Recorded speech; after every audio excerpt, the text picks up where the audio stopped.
Konvergencie je podujatie pre deti so špeciálnymi potrebami. Máme tu teraz 39 detí z 3 základných špeciálnych škôl, z 2 v Rimavskej Sobote a 1 špeciálnu školu v Hnúšti. A potom sú tu deti z krízového centra a z 2 detských domovov, z Rimavskej Soboty a z Hnúšte tiež. Čo vlastne, koľko dní alebo ako dlho tento tábor trvá a čo tu tie deti vôbec robia? Tento tábor trvá 3 dní. Je to vlastne taká stredná cesta, pretože minulý rok sme mali iba tábor, ktorý bol bez pobytu, to znamená, že sme iba v kultúrnom dome tvorili a predtým sme mávali dlhšie tábory. Teraz je to taká stredná cesta, v podstate je to postačujúce na to, aby sme sa tu stretli, aby si čosi vytvorili, aby si vyskúšali nové techniky. Je to zamerané hlavne na tvorbu v dielňach, na jemnú motoriku.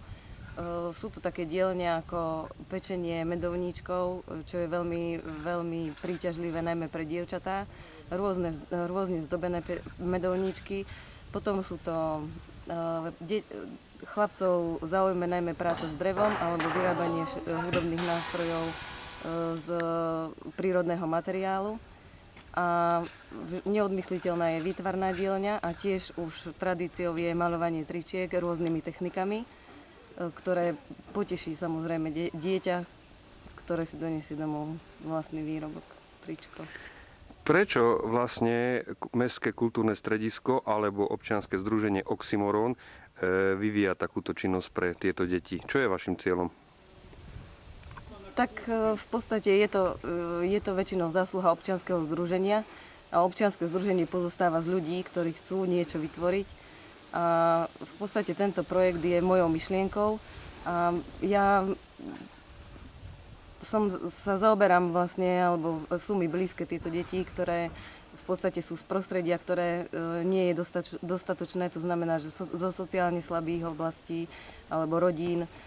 Sú to väčšinou rómskeho pôvodu deti alebo deti z krízového centra, ktorým určite niečo chýba, čo nedostávajú v rodine a v podstate tu sa stretneme, tu sa vytvorí priateľská atmosféra, sú veľmi milé, oni dokážu človeka objať za 5 minút, proste je tu taká nálada, ktorá myslím, že prispieje k rozvoju ich osobnosti a tiež k radostnejšiemu životu týchto detí. Koľko lektorov tu máte?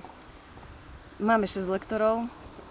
Sú to 2 lektory v každej dielni, je tu teda tá remeselnícka dielňa, potom je to výtvarná dielňa a tu malované trička. Je to už 4. ročník, odkiaľ dostávate najväčšej podpory, alebo kto vás podporuje? Tak určite by tento tvorivý pobyt nebol bez podpory rôznych nadácií. Tento rok to je Ministerstvo kultúry, ktoré podporilo tento projekt. Tento rok sme vyskúšali zmeniť prostredie.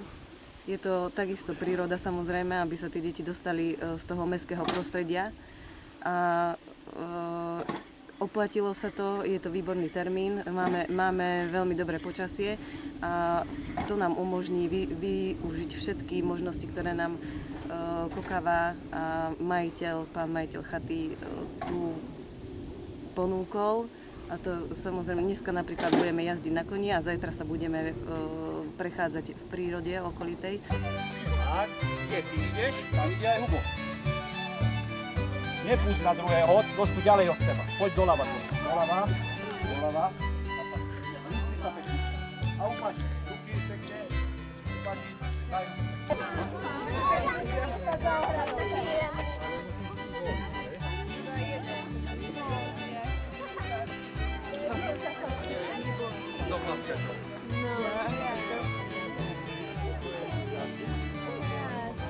Hrabeme, hej? Trošku natlačíš tak. Vždycky stojíš niekde. Tu, kde je sucho, hej? Aj vtedy tu dozadu. Áno. A ty tvoj. Čo?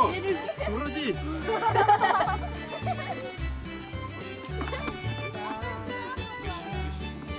Ešte bližšie, tak. Neboj sa, nerobí nič. Tak, aj hore. Neboj sa. Poriadne, áno. Potom a občas vyčistíš aj kefku. Pozri.